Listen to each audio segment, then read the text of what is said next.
Calthorpe Station Studios Audio Productions presents Toby from My Thomas Story Library book, based on the railway series by Reverend W. Audrey, and narrated by Dan5589. This is a story about Toby the tram engine. Toby loved people, but everyone thought he was too old-fashioned. He felt very sad, until one day, someone came to his rescue. Toby was a tram engine. He had cow catchers and side plates, and a coach called Henrietta. Toby loved people, and was always happy when he could help them out.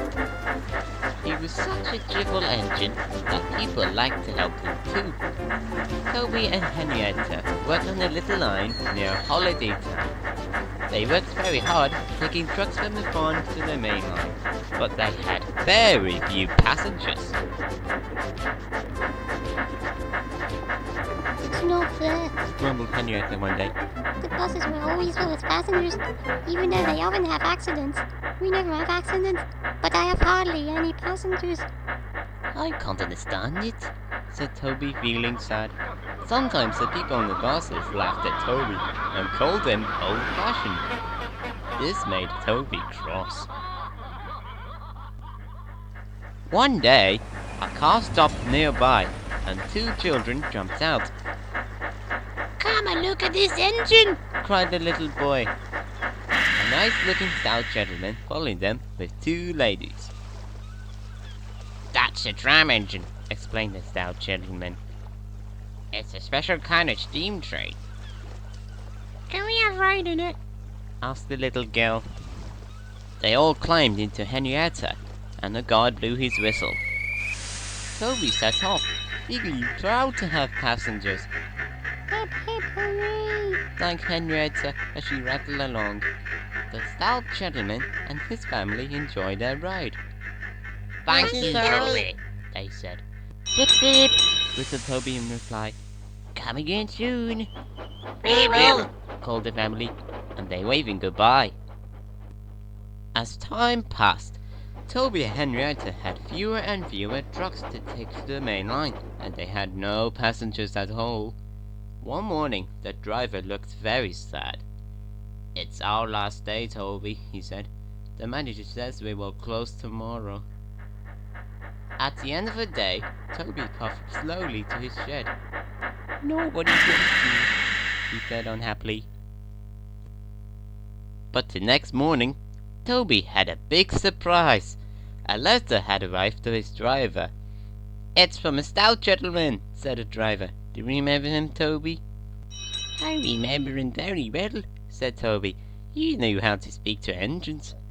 No wonder, said his driver. That gentleman was the fat controller. The fat controller needed extra help on his railway, and he had thought of a nice little engine he met on holiday. Toby could hardly believe it.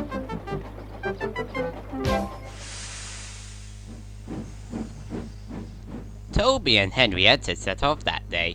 They were very excited. When they arrived at Titmus sheds, the fat controller came to meet them. Thank you very much for asking me to come, sir, said Toby. I'm glad you're here, Toby, said the fat controller. I hope you will work hard and be a really useful engine, just like Thomas. I'll try, sir, said Toby. Thomas came up to say hello. He showed Toby what to do, and they were soon very good friends. Toby loved working on the fat controller's railway, and he soon learned to be a really useful engine. Next to Thomas's ranch line was a little cottage. The lady who lived there liked to see Toby and Thomas puffing past. She always waved to them from her window. That is Mrs. Kyndley, Thomas told Toby. She isn't very well, and she had to stay in bed all day. Poor lady, said Toby. I wish we can help her. From then on, Toby and Thomas always whistled to Mrs. Kyndley when they had passed her cottage. One day, it was raining hard as Thomas hurried along the track, with Toby following behind. Suddenly, Thomas's driver pointed at Mrs. Kyndley's cottage. Something's wrong, he said. A big red cloud was waving out of her cottage window. Perhaps Mrs. Kyndley needs help, said Thomas's driver. Thomas stopped carefully just before a bend in the track. Thomas's driver and fireman hurried to the cottage, but when they looked around the bend in the track, they understood why Mrs. Kyndley had stopped them.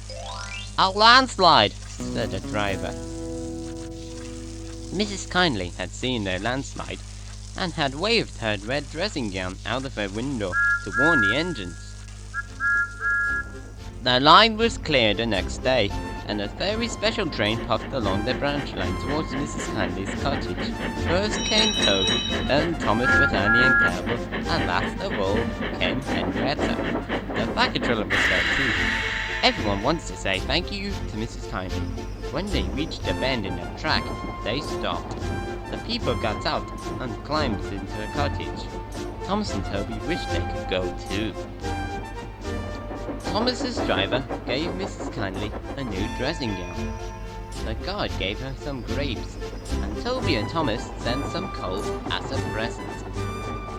The engines and I would like to give you these tickets for the trip to the seaside, said the vacatriller. We hope you will get better in the sunshine. You are very kind. Said Mrs. Kyndley. Toby and Thomas blew their whistles to say thank you. Toby felt happy that he had come to work on the vacatroller's railway. Hip hip hooray! Sang Henrietta.